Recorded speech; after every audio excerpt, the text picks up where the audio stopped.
These are the stories of the 80-10-10 All-Stars. All-Stars. All-Stars.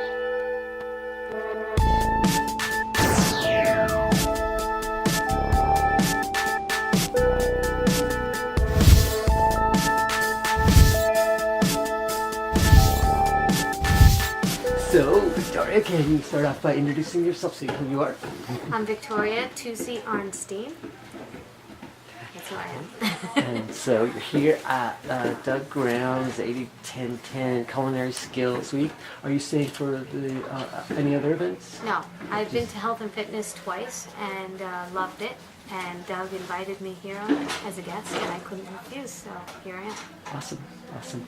So, so what got you into this health realm of 80-10-10, raw food? I wanted to lose weight. Wanted to lose weight. That's all that mattered to me. I didn't care what it was, I just wanted to lose weight. So did you succeed? I did succeed. I started gradually looking into vegetarian and vegan, and I typed in on the computer the best diet in the world.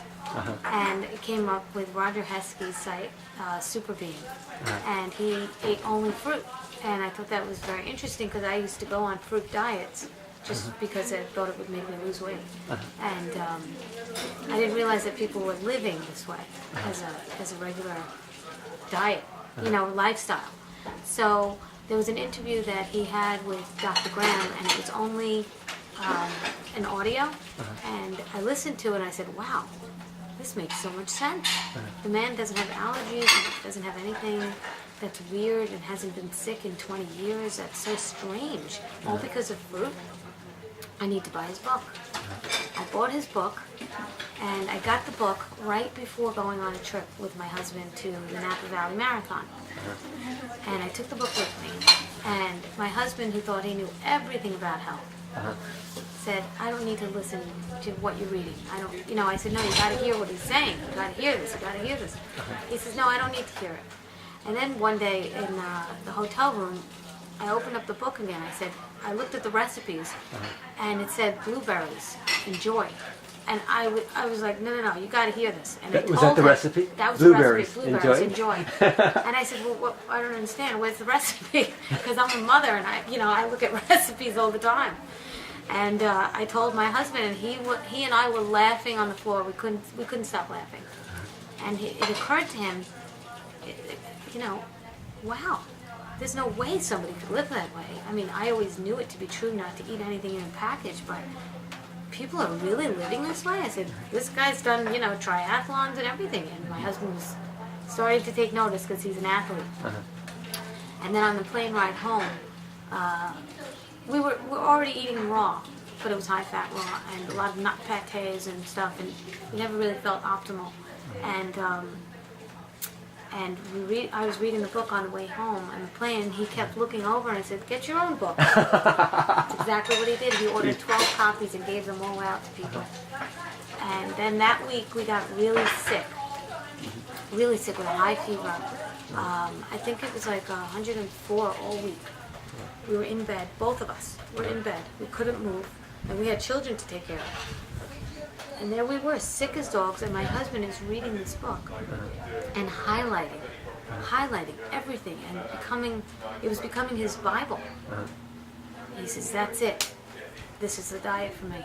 And he took off and became the fruitarian and put on the Woodstock Fruit Festival.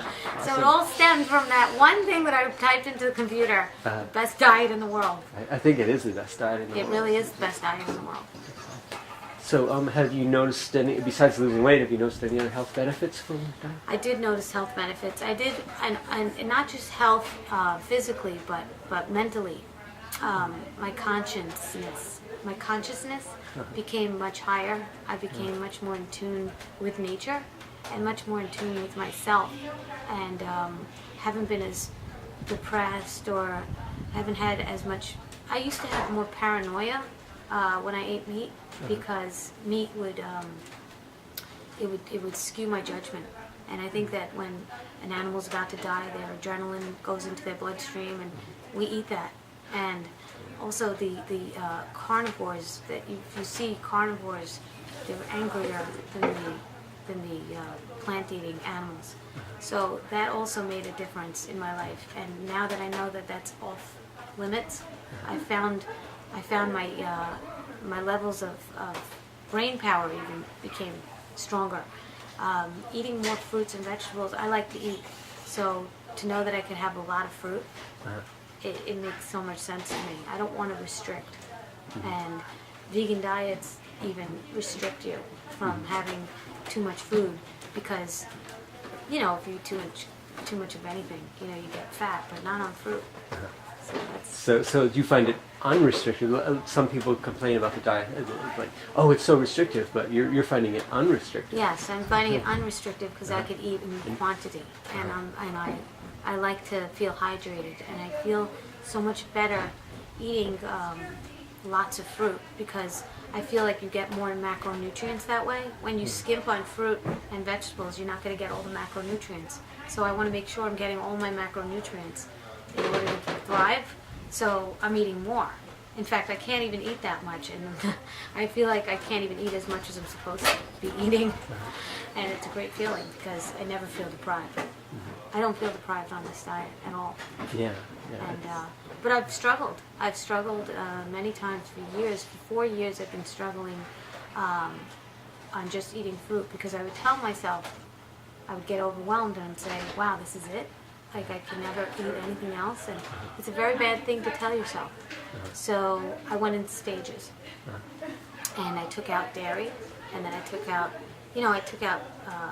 different things over the years, and it helped me to mourn the loss of it and realize I'm never going to eat it because I already put it out of my mind and I'm not going to eat it anymore, and it's fine.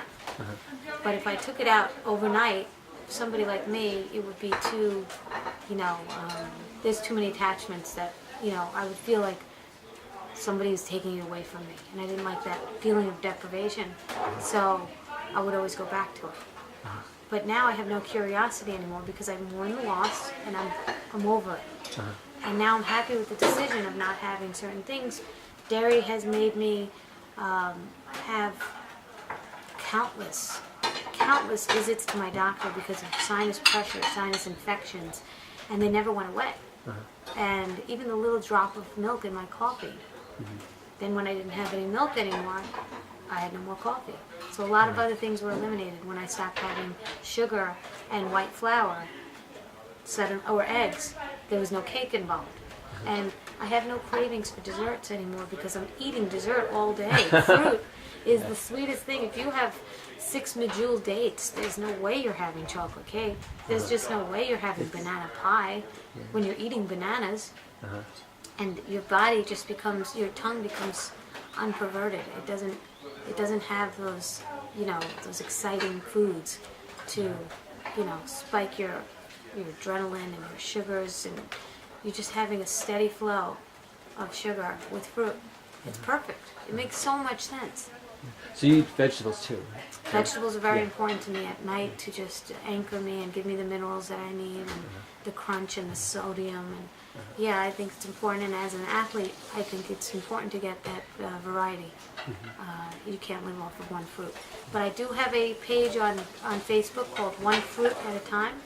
And please press like and share it with others because it's just tips of the day of, getting there one fruit at a time. That's all we can do. We can't get overwhelmed by it or think that you're never going to eat anything else for the rest of your life. And it's very hard to go from that thought to another thought. It's very hard to go from that world, the cooked food world, to a non-cooked food eating. And, it's just too much of a overwhelming sensation. So you get there one fruit at a time. That's all you could do. Like one step at a time. So how long have you been on 80-10-10 diet? Well, I've been struggling on and off because I still cook for my children. But I've gotten to the point of 4 cooked meals a week, and then I went to the Woodstock Fruit Festival 2 weeks ago, and I think it was 2 days before that I started 80-10-10 again, fresh and clear, and then I saw so many stories and so many people. It was so hard to ignore. I can't ignore it anymore. I mean, it was just too many reasons not to go 80-10-10. The longest I went 80-10-10 was 2 months, and then I had a marathon, And I figured, okay, I could have something at this party after the marathon. It was a vegan chili. And my husband said, don't do it. It's going to be a slippery slope. And I said, it's just one night. Well, ever since that vegan chili, I just caved. And I even asked the woman for the recipe 2 weeks later. I was still thinking about the vegan chili. So I think when you stop having something, it no longer becomes an addiction because it doesn't rule you anymore, because it's not in your life anymore. It's like a bad relationship. You end it. You have a bad relationship with someone, you end it, and you just don't. You don't think about your old boyfriend when you're married to someone new. You know, you don't have those feelings anymore, and those things go away, and it does get easier.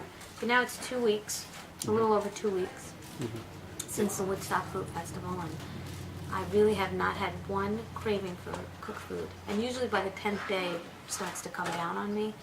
I didn't have it this time. There's just too many reasons not to do it.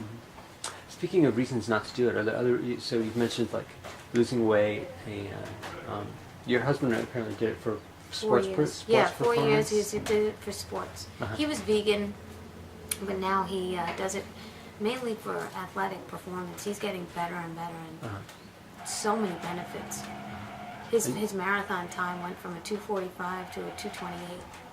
You know, he's winning races, he's winning marathons, he's winning ultra marathons. He just won the 100 Vermont running race, ultra marathon. Just too many benefits. You know what it is? You recover so much faster than the normal athlete. And when you recover, you could do more training. It just makes so much sense. Yeah, Grant was telling me that he runs ultra marathons, and he was saying that's a huge thing. Is recovery. Yeah, recovery. How about yourself? Do you feel like you're an athlete too? Right? I'm an athlete to a certain extent. I run a lot. I like to run, and I like to beat my times that I used to have. You know, I get faster and faster, and I'm getting older, and I'm getting faster. So I find that very interesting. Yeah.